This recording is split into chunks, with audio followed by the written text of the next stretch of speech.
Baber Baz to second the First Amendment.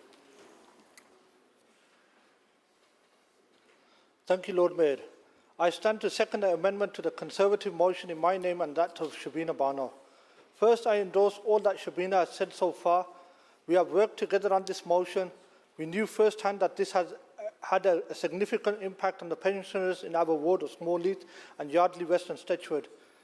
Our wards are typical of many others across the city, so we are confident that many of you will have heard from pensioners who are concerned about making ends meet this year. In order to make the point, I am going to tell you stories of a few people in my ward.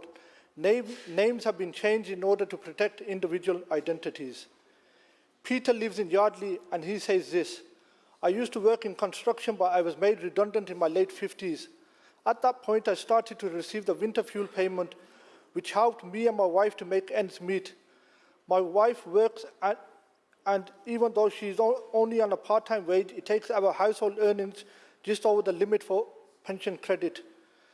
We have always had to be careful with our finances, and we have gone without many of life's little luxuries for a long time. After redundancy, I tried to get handyman jobs to earn a bit of money, but I was constantly unsuccessful, which took its toll on me. But we have always managed.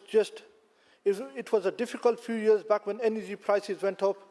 We were always grateful for this payment just before Christmas. This year, we really will have to choose between heating the house or buying food. Abdul is from Stetchford, and this is his story.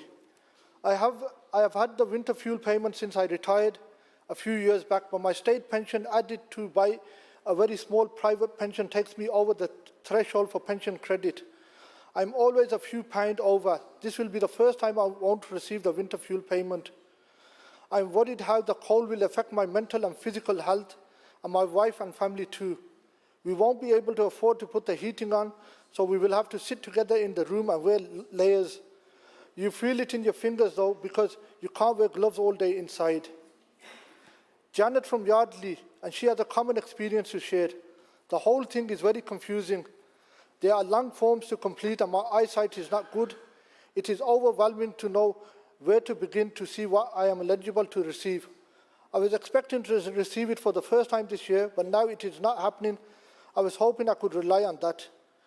We feel like it's difficult to pay the bills, and I don't know how other people are coping.